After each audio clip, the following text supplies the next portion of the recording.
საღამოშიდობის ძვირფასო ტელემაყურებლებო, ეთერშია გადაცემა ნაცნობი სახეები.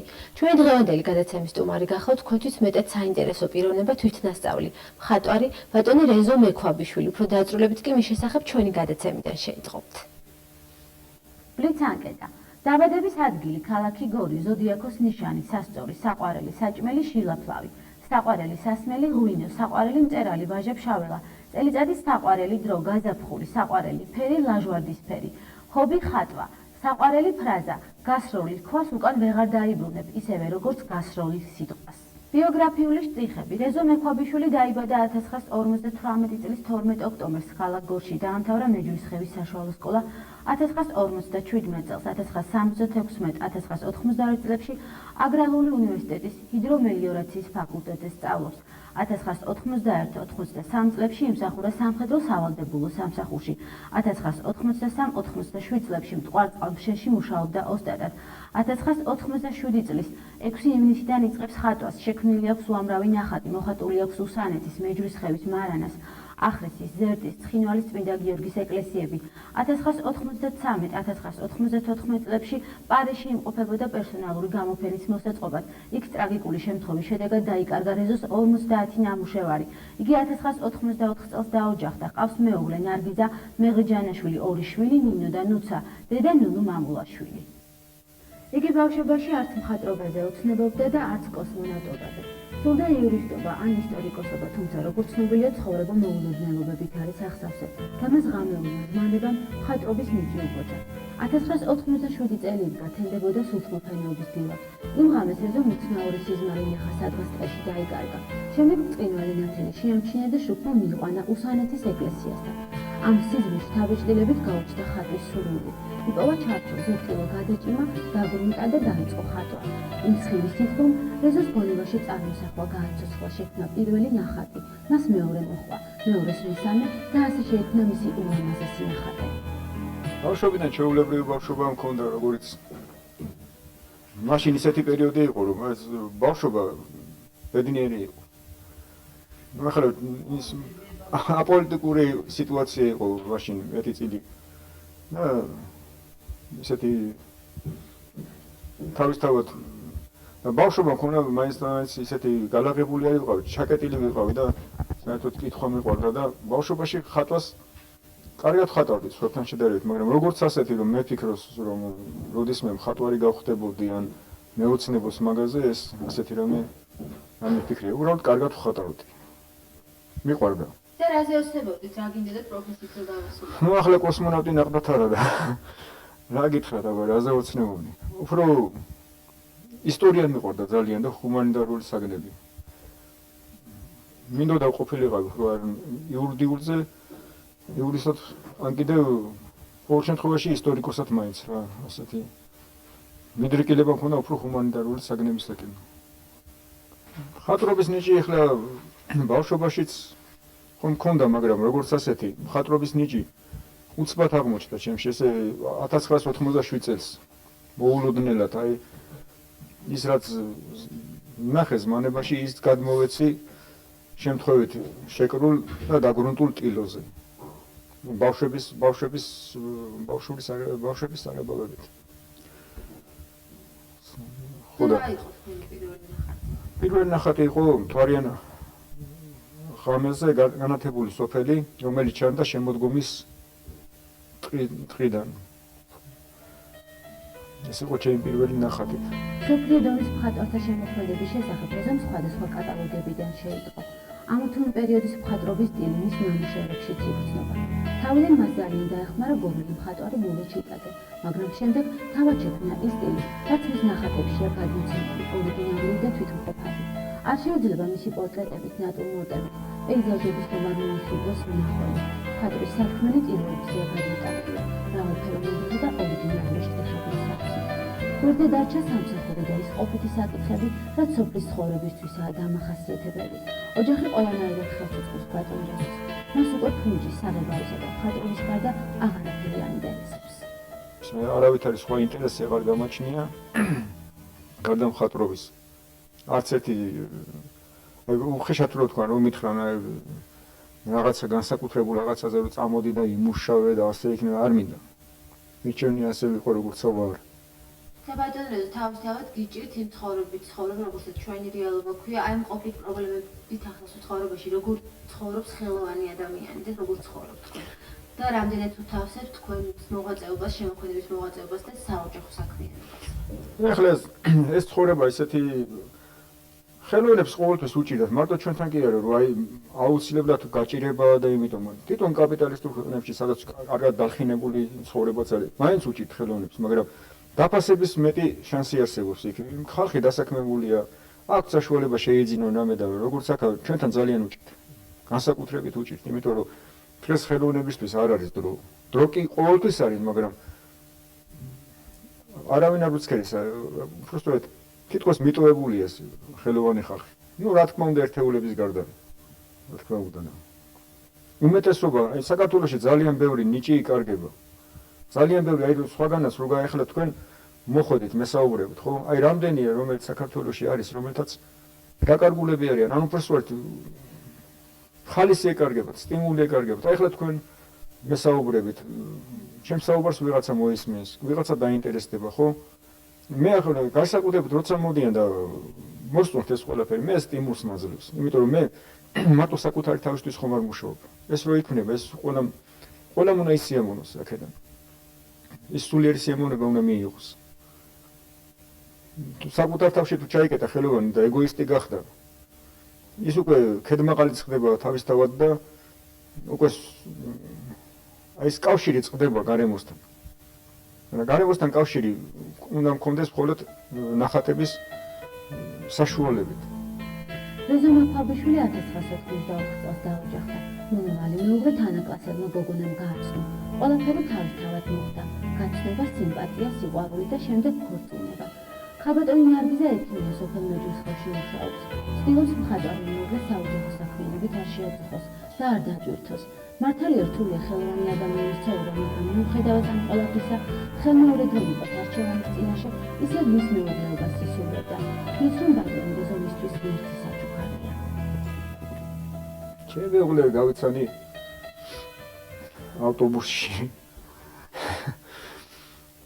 ჩემს მეზობელ სოფელში ცხოვრობს და ერთად ვიმგზავრეთ და გამაცნო ჩემმა თანაკლასელმა გოგონამ. ერთად სწავლობდნენ. ну ის მე თავისთავად ეწყობა ყველაფერი. ასე მგონია რომ თუ კი მხატვრობაც უნდა დამეწყოთ, ასე მგონია რომ ყველაფერი გათვლილია მეთქი თითქოს ცხოვრებაში. ალბათ ისიც გათვლილი იყო ჩემთვის. და ალბათ ასე მოხდა. როგორც ამბობენ, კარმა იკვება და თავისთავად მოდის მე ყველაფერი.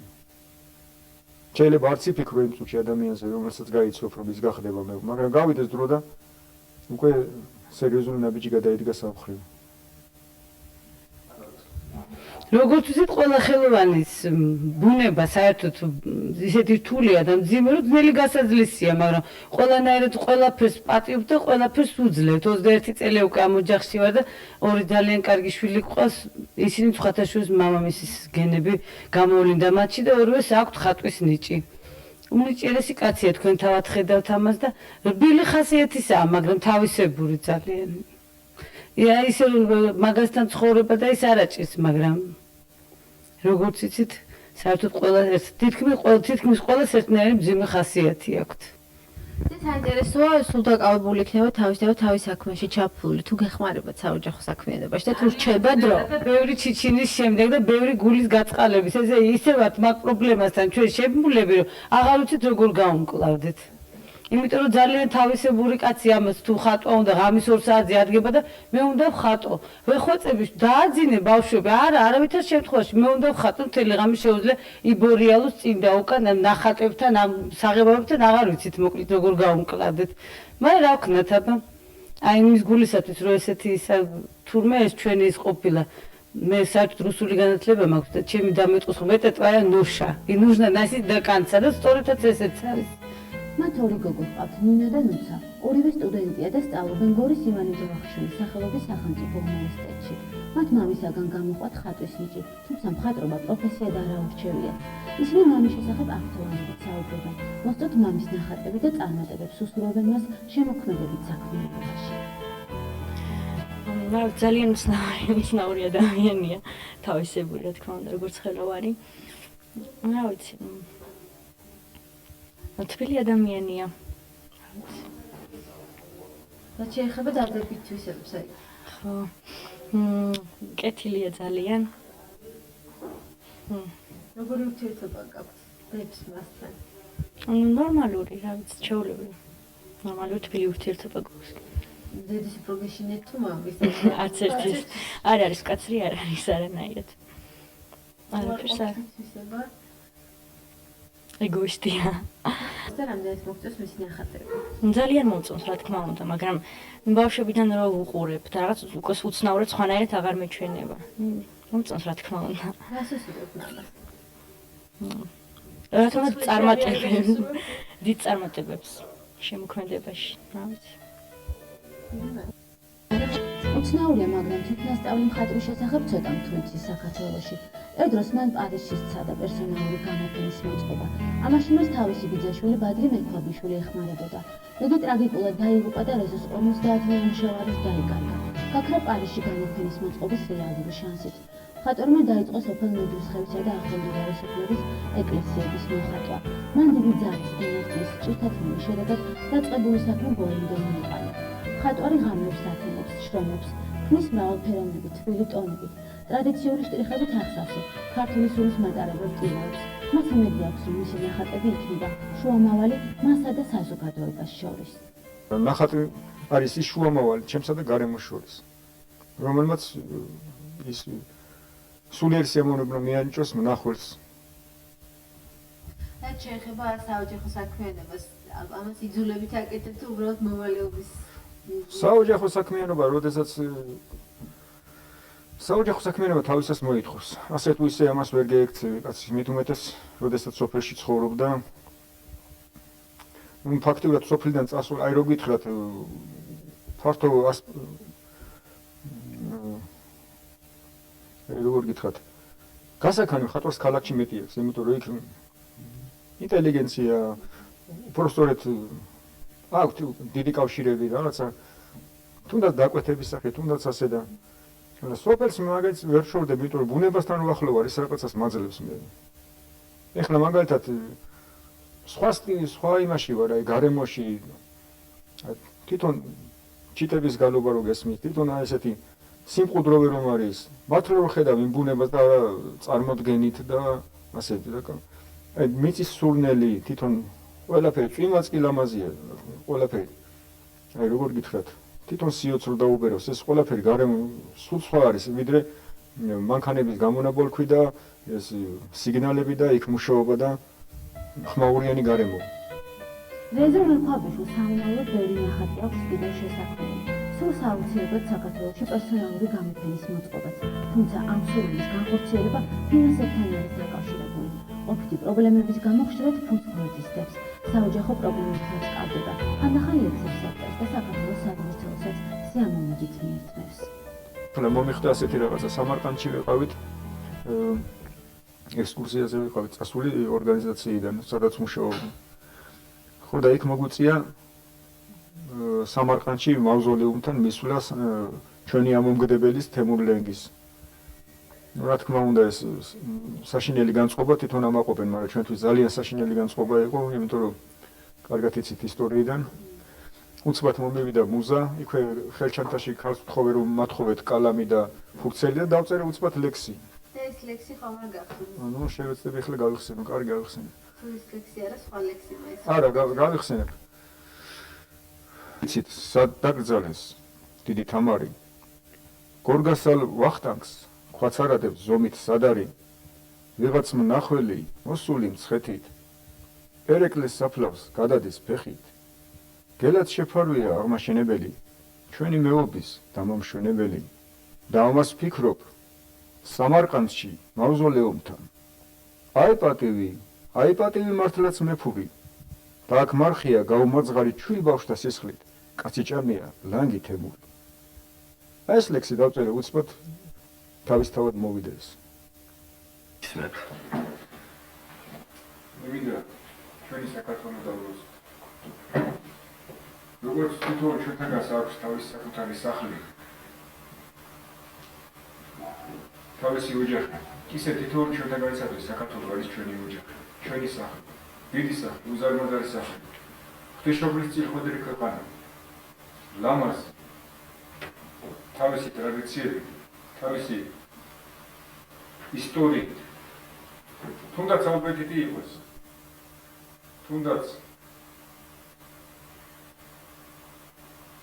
ის რაც იყო ვაჟკაცური, თავის ისტორიით ლამაზია. მერტო, რასაც ისტორია, რომელიც ისტორია თუ ნაიცად დღევანდელი დღე, და ხვალინდელი დღე მომავალი, და მომავალს დაუროცავ საქართველოს. იმ მომავალს დაუროცავ, რომელიც ჩვენი შვილებისა და მათი შვილებისა და მათი შვილებისა და უნდა დუმბაძისა არ იყოს, ვიქნებით მილიონი. მილიონი მარტო ეს კი არ არის ჩინელები გამრავლდეთ. ვიქნებით მილიონი სულიერად, რომელიც სიტყვას ვეთქვით და ვეთქვია კიდევაც. და კიდევაც ვეთქვით. ღმერთმა დალოცვა ჩვენი საკუთარი საერთო ლამაზი სახლი. ჩვენი საერთო ტაძარი. დამეთანხმებით თავისი ნიჭიერ მხატვარს საზოგადოებისაგან ჯეროვანი ყურადღება სჭირდება. ოდესმე რეზო მექვაბიშვილის ტილოების თავის სათქმას აუცილებლად იტყვის ქართული კულტურის სასახელო, მაგრამ იქნებ ახალი აღიარებდა და აბასონ თვითმასწავლი მხატვარის შემოქმედება, რომლის სამხატვრო სალონით ვერ იტევს ფერებს, შტრიხებს, ტილოებსა და დამთვალიერებლებს ელის. ჩვენ კი ზღადაგვრჩენია წარმატება და აღიარება ვუსურვოთ საინტერესო შემოქმედს. ძვირფასო ტელემაყურებლებო, ამით ჩვენი გადაცემა დასასრულს მივახლოვდა. ერთ კვირაში კვლავ შევხვდებით ერთმანეთს და საინტერესო პიროვნებას წარმოგიდგენთ. დიდი მადლობა ყურადღებისათვის, ნახვამდის.